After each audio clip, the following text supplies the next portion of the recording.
Praise lord. దేవుని ప్రశస్తమైన నామమునకు మహిమ కలుగునుగాక. ప్రభు నామమున మీ అందరికీ హృదయపూర్వక వందనాలు. ఈ ఉదయకాలము దేవుని వాక్యాన్ని విందాం. కీర్తనలు 119, 133. నీ వాక్యమును బట్టి నా అడుగులు స్థిరపరచుము, ఏ పాపమును నన్ను ఏలనీయకుము. ప్రియమైన వాళ్ళరా, దేవుని వాక్యము మరి భక్తుడు అంటున్నాడు, నీ వాక్యాన్ని బట్టి నా అడుగులు స్థిరపరచు అని. మరి మన యొక్క అడుగులు దేనికి సాదృశ్యంగా కనపడతాయంటే నడకకండి, మన యొక్క నడవడికి సాదృశ్యంగా కనపడతాయి.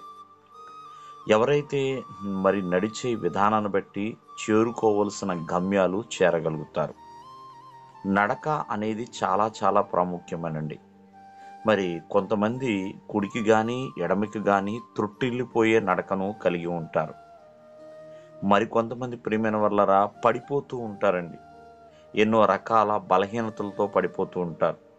ఎన్నో పాపాలలో పడిపోతూ ఉంటారు. అందుకనే భక్తుడైతే నా అడుగులు స్థిరపరచు. అది దేనిని బట్టి అంటే వాక్యమును బట్టి. ఒక మాటలో చెప్పాలంటే భక్తుడైన పౌలు యొక్క నడక వేరండి. లోకానుసారంగా నడుస్తున్నాడు. మరి అంతేకాకుండా ప్రభువుకి వ్యతిరేకంగా నడుస్తున్నాడు.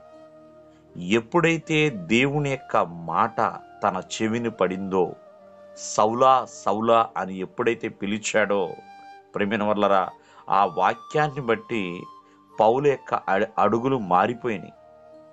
అంతేకాకుండా తన యొక్క అడుగులని స్థిరపరిచాడు. ప్రియమైన వారు ఒకసారి ఆలోచించండి. దేవుని యొక్క వాక్యమును బట్టి కొంతమంది నడవలేని స్థితిలో ఉండొచ్చేమో. కొంతమంది ప్రియమైన వారు సొమ్మసిల్లిపోయిన వారిగా, అలసిపోయిన వారిగా ఉంటారు. మరి వీరందరి యొక్క అడుగులని ఆ దేవాది దేవుని యొక్క వాక్యమును బట్టి స్థిరపరుస్తూ ఉంటాడు. అందుకనే వాక్యములో మనము అభివృద్ధి చెందుతూ ఉండాలి. వాక్యం అనే దీపాన్ని మనం కలిగి ఉండాలండి. అది మన త్రోవకు వెలుగుగా ఉంటుంది. కావున మరి ఎప్పుడైతే దేవుని యొక్క వాక్యము తనలోనికి వచ్చిందో పౌలు దేవునిలో స్థిరపడ్డాడు. ప్రియమైన వర్లరా, అలాగే ముందుకు కొనసాగుతూనే ఉన్నాడు.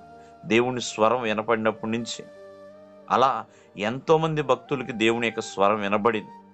కావున మరి దేవుని యొక్క వాక్యమును బట్టే మన నడక, మన ప్రవర్తన, మన జీవితాలు అందరి కూడా స్థిరత్వం కలిగి ఉంటాయి. అంతేకాదు ఏ పాపము మనల్ని ఏలనివ్వకుండా దేవుని వాక్యము కాపాడుతుందండి. ఆ వాక్యం మనల్ని ఎంతగానో దేవునిలో బలా మంచి దాసుడా దాసురాలా అన్నంత ఇదిగా మరి గొప్ప సాక్షిగా నిలబెడుతుంది. ఆ వాక్యమును బట్టే మనకి స్థిరత్వము కలుగుతుంది. దేవుడు మిమ్మల్ని ఆశీర్వదించునుగాక. ఆమేన్.